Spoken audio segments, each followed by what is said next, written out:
Halo, perkenalkan nama saya Cindy Serlim dari program studi Bisnis Digital.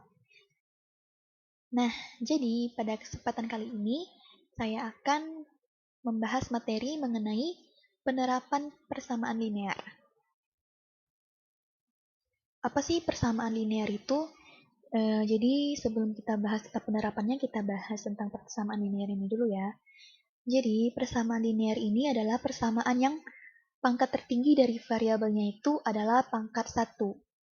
Nah, dan bentuk umum dari persamaan linear ini adalah Y sama dengan A tambah BX, yang dimana Y-nya itu adalah variabel terikat, A-nya itu konstanta, B-nya itu koefisien, dan X-nya itu adalah variabel bebas. Nah, jadi di persamaan linear ini sesuai dengan namanya linear, jadi bentuknya itu kalau misalnya di kurva, di grafiknya itu bentuk garisnya lurus, walaupun emang arahnya mungkin banyak dari segala arah, kayak ada yang berpotongan, datar, vertikal, atau sebagainya, tetapi persamaan linear ini dia garisnya lurus ya. Berbeda dengan persamaan non-linear yang bentuk dari grafiknya itu bisa bermacam-macam. Karena biasanya pangkatnya itu 2 atau lebih.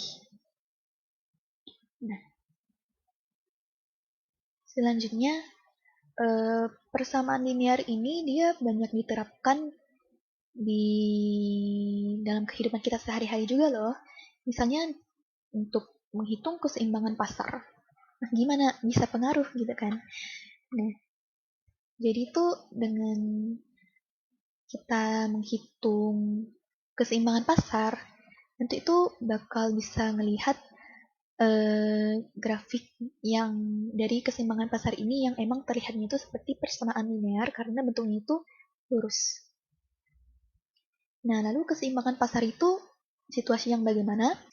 Oke, jadi situasi di mana permintaan pasar itu sama dengan penawaran pasar.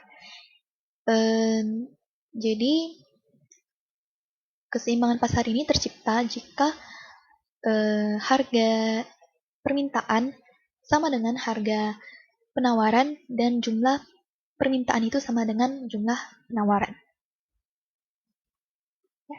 Terus rumus untuk menghitung keseimbangan pasar ini, pertama-tama kita harus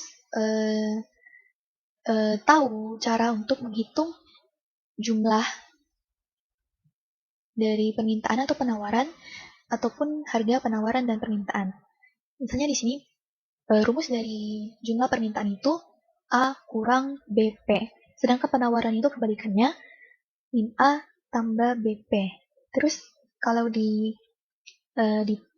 tukar luasnya, jadi tuh harga permintaan itu rumusnya min Q dibagi dengan B ditambah dengan A bagi B. Lalu untuk harga dari penawaran itu sama seperti ini, ditukar luas dari penawaran juga, jadinya jumlah dibagi dengan B dikurang dengan A bagi B. Dan untuk bentuk umumnya dari keseimbangan pasar ini akan saya coba kasih contohnya nih. Ini kan misalnya ada kurvanya nih ya. Bentuknya seperti ini. Nah, di sininya tuh Q. Nah, di sini ini adalah P-nya, harganya.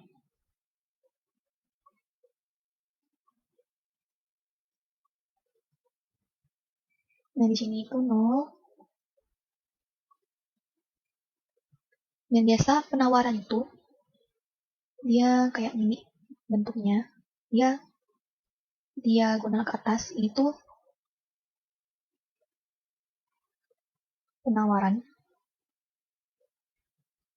Dan ada yang gini, diagonal ke bawah. Ini tuh permintaan.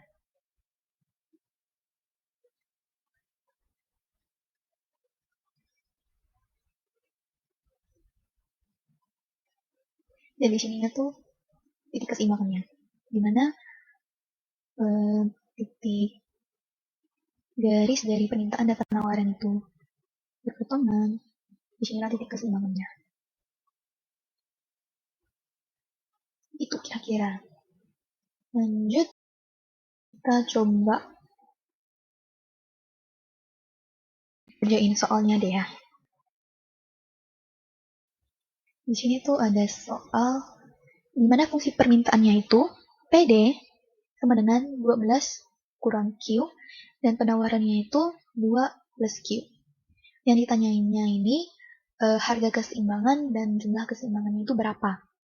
Nah, jadi untuk menghitung keseimbangannya ini pertama-pertama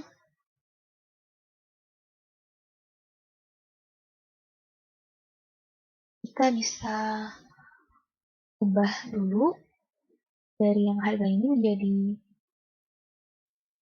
menjadi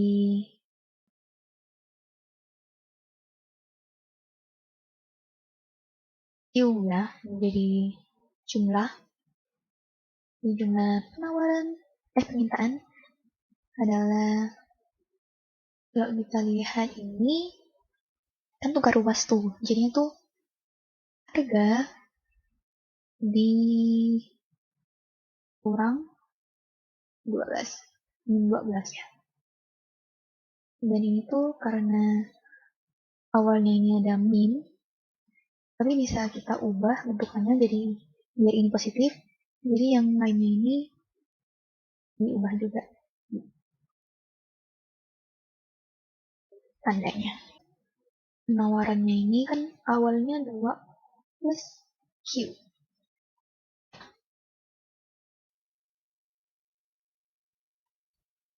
Dua plus Q ini bisa diubah menjadi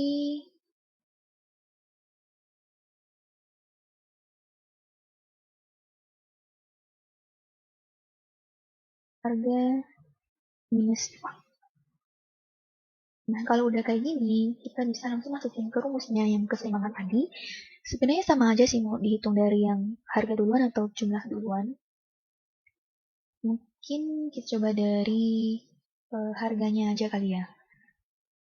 Karena nanti hasilnya bakal sama juga. Jadi kalau untuk keseimbangan itu, PD sama dengan PS.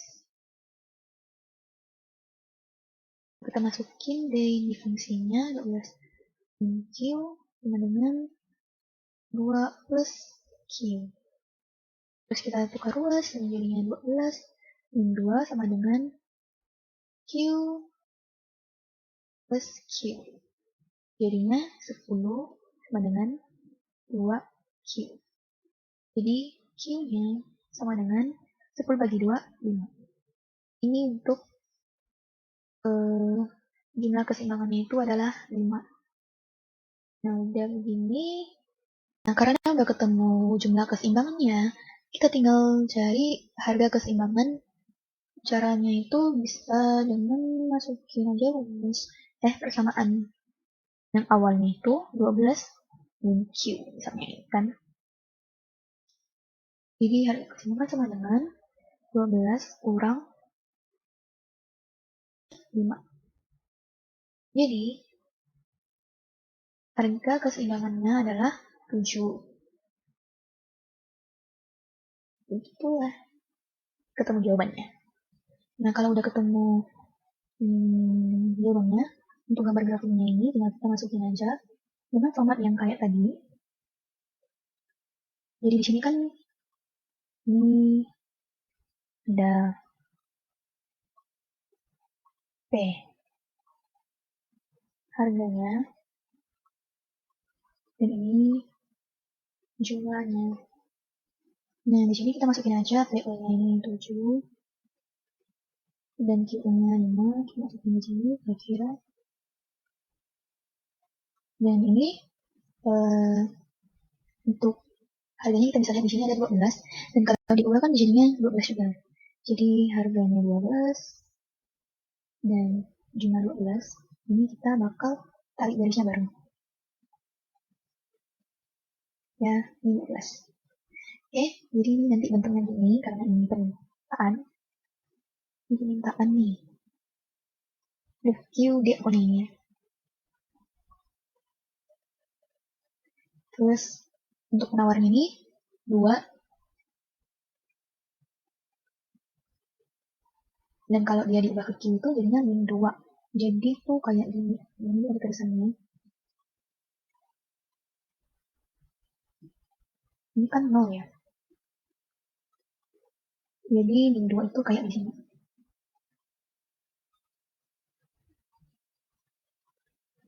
Jadi dibentukannya gini. Menjulang ke atas. Ini adalah penawarannya. QS-nya. Dan ini jadi keseimbangannya.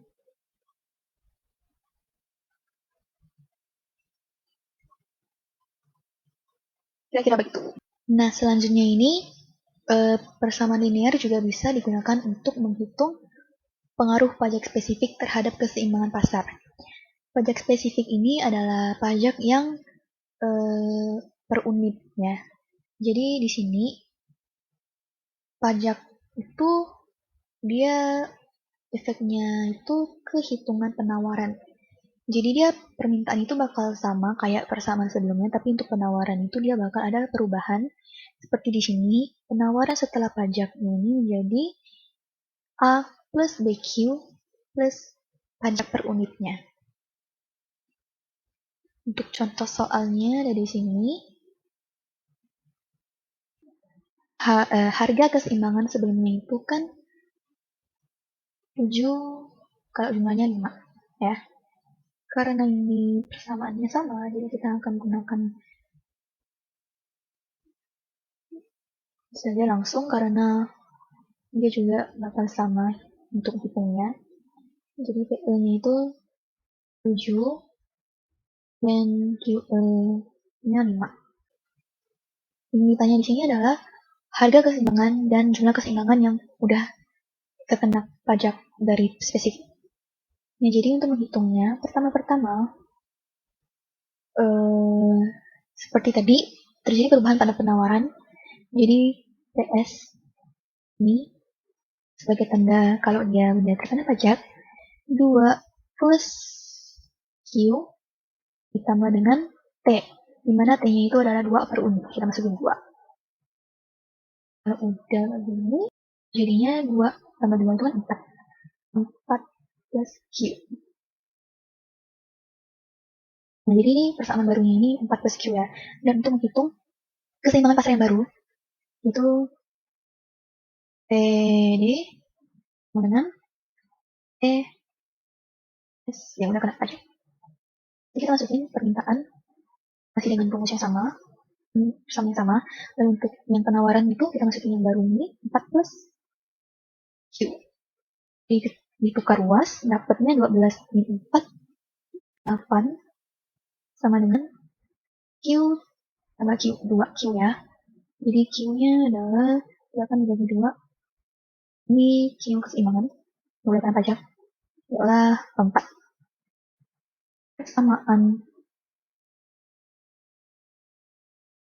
4 plus Q sebenarnya sama yang mana aja boleh, yang penting kita pakai jumlah keseimbangan yang udah terkena pajak itu. Jadi di sini kan keseimbangan setelah pajak sama dengan 4 tambah Q-nya 4. Jadi harga keseimbangan setelah kena pajak itu 8.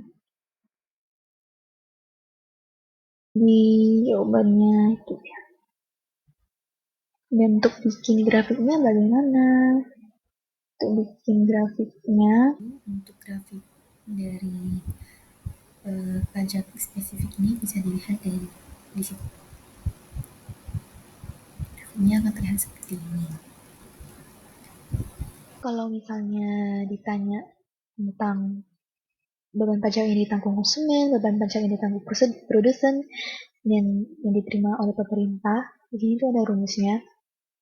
Jadi misalnya ini pajak yang ditanggung oleh konsumen itu rumusnya harga keseimbangan yang udah dikenai pajak dikurang dengan harga keseimbangan sebelum pajak. Ini harga setelah pajak itu kan jadinya 8 dikurang dengan 7.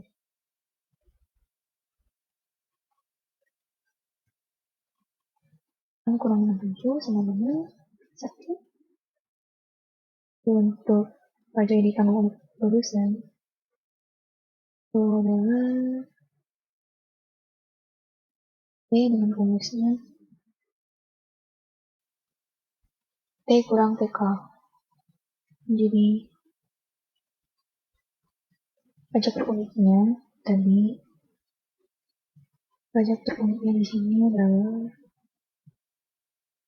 2. Kita masukin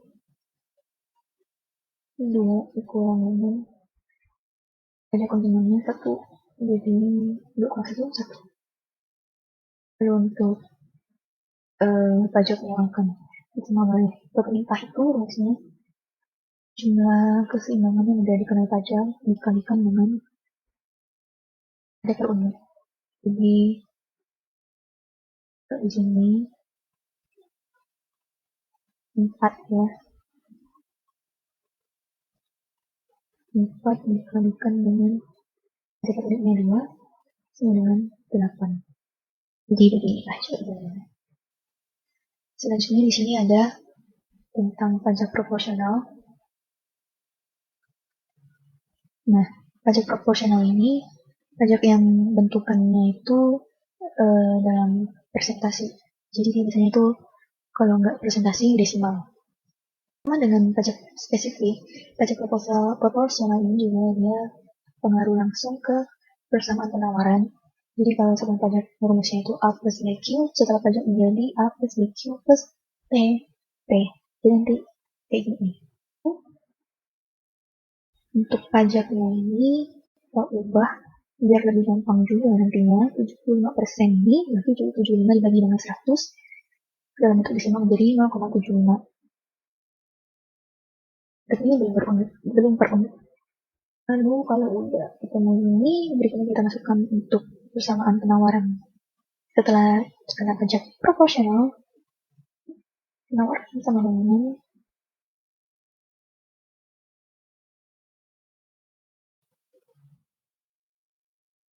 rumusnya kesamaannya 2 plus Q ditambah dengan 0,75. Kalau udah gini, kita tukar ruas. P dengan penawaran ini dikurang dengan 0,75 P sama dengan 2 plus Q. Jadi P ini kan 1 ya. 1 kurang 0,75 adalah 0,25 P. Sama dengan 2 plus Q. Jadi untuk itu. Jadi P-nya adalah 2 dibagi dengan 0,25 dan ditambah dengan Q. Jadi hasilnya harga penawaran setelah kena pajak proporsional itu adalah 8 plus Q. Dan kalau untuk dalam bentuk jumlah penawarannya ini adalah mingguan. Jadi untuk menghitung pajak yang diterima oleh pemerintah dari setiap unit barang, karena proporsional itu dalam unit, jadi P proporsional dikalikan dengan harga keseimbangan setelah pajak. Jadi harga keseimbangan setelah pajak di sini kan 10 ya. Jadi kita hitung di sininya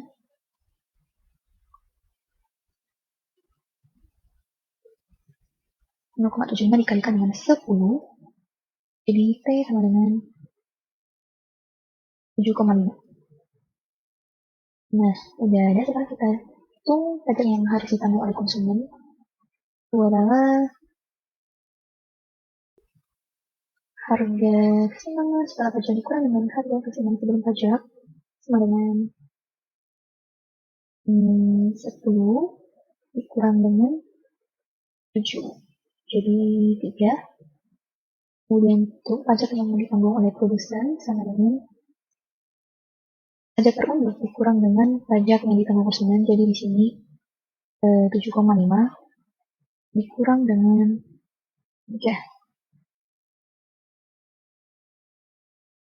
jawabannya adalah 4,5.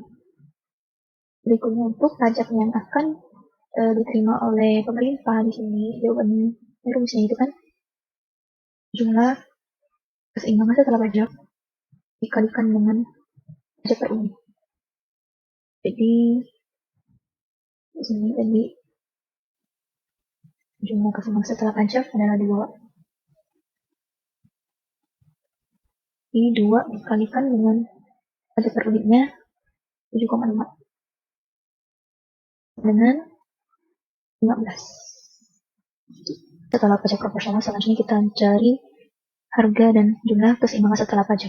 Jadi seperti tadi, kita masukkan aja rumusnya PD sama dengan PS pajak, jadi PD-nya sama 12 min Q sama dengan 8 plus Q tukar 2 jadi 12 kurang 8 sama dengan Q plus Q, jadi ini adalah 4 sama dengan 2Q, jadi Q ini sama dengan 4 bagi 2, 2.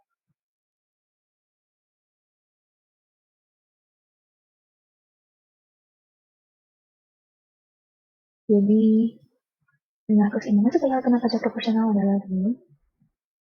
Lalu kalau ini keseimbangan setelah pajaknya itu masukin aja persamaan, misalnya persamaan yang 8 per Q ini, 8 tambah Q ini 8 tambah 2 sama dengan 10. Sudah ketemu jawabannya. Lalu kalau grafiknya nanti. Nah, jadi sekarang adalah subsidinya. Pengaruh subsidi terhadap keseimbangan pasar. Jadi subsidi ini adalah kebalikan dari pajak. Yang dimana pajak itu sebelumnya ini yang nanggungnya itu adalah konsumen produsen.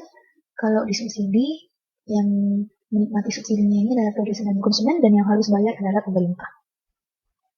Jadi di subsidi juga sama ya, dia penawarannya akan berubah persamaannya menjadi di sini A plus BQ min subsidi per unitnya gitu.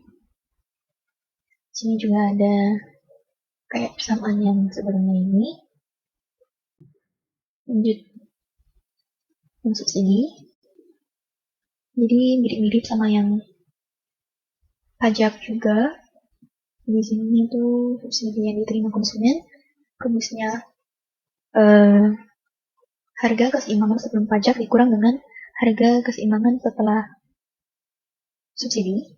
Kemudian untuk subsidi yang diterima produsen, SP sama dengan subsidi per unit dikurang dengan subsidi konsumen, dan jumlah subsidi yang dibayar pemerintah S sama dengan jumlah keseimbangan setelah subsidi dikalikan dengan subsidi per unit. Contoh soal. Di sini ada persamaan yang sama seperti sebelumnya juga, jadi kita tinggal masukin aja biar lebih hemat waktu. Harga keseimbangannya adalah 7 dan jumlah keseimbangannya adalah 5.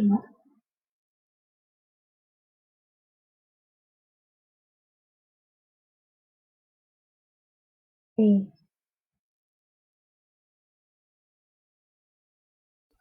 Pertama-tama kita hitung untuk yang penawarannya dulu. Karena udah kena efek ini, jadinya 2 plus Q dikurang dengan subsidi per unitnya 4.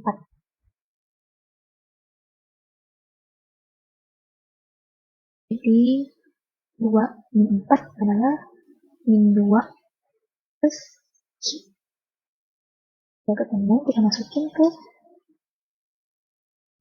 persamaan keseimbangannya. Jadi dengan S aksen. Jadinya 12 kurang Q sama dengan min 2 plus Q. Tukar ruas jadinya 14 dengan 2. Jadi nilai keseimbangan setelah pajak menjadi 7. Harga keseimbangan setelah subsidi masukin aja ke salah satu persamaannya. Misalnya ke persamaan yang 12 kurang Q. Jadi di sini 12 kurang di harga keseimbangan setelah subsidi adalah berbanding terbalik dengan yang sebelum subsidi. Grafiknya dari subsidi akan terlihat seperti ini. Ini harga keseimbangan awalnya 7. 7 kurang dengan yang setelah subsidi adalah 5.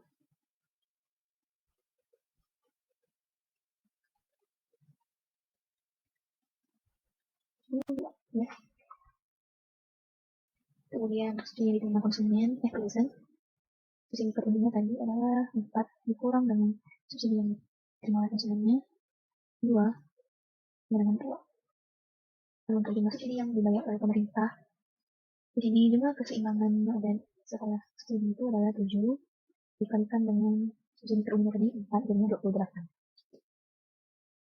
Kemudian ada keseimbangan pasar dengan kasus dua macam barang. Maksudnya gimana nih? Maksudnya itu dia persamaannya itu kayak double. Kalau kayak gini kan dia satu pasang doang. Permintaan, penawaran. Kalau di sini tuh jadinya permintaannya ada 2, penawarannya ada 2. Jadi ada 2 pasang gitu. Contoh soalnya nih, kita coba langsung aja.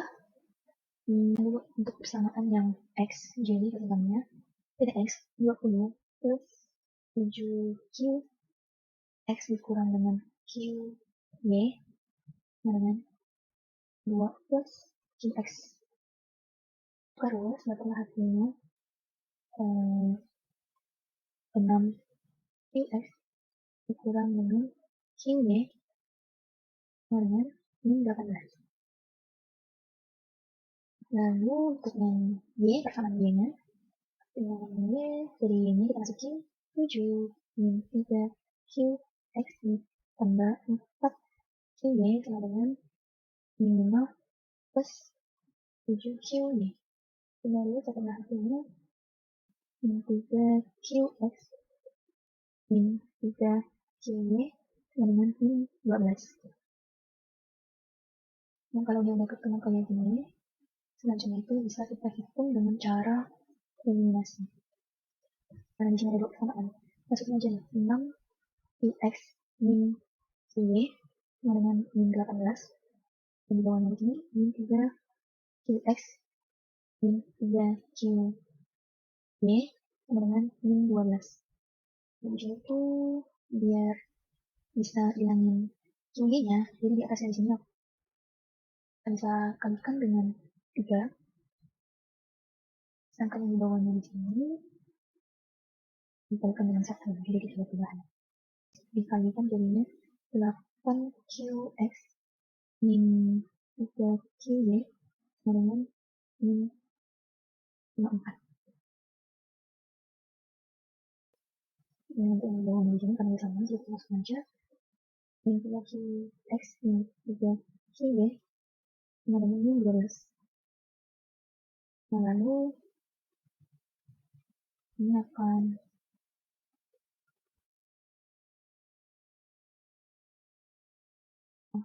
kurang supaya ini habis min 3QY-nya. Jadi 8QX dikurang dengan min 3QX jadilah plus ya, dan itu 21 QX dengan 54 ditambah 12 itu dengan 42. 42 dibagi dengan 21 dengan 2. Oke, kalau udah begini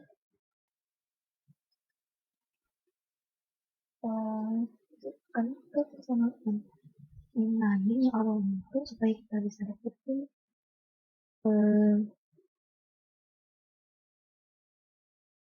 tinggi Jadi kita masih pakai persamaan ini, kita masukin aja ini min 3 kali x min 2. Jadi min 3 kali min 2 itu kan 6.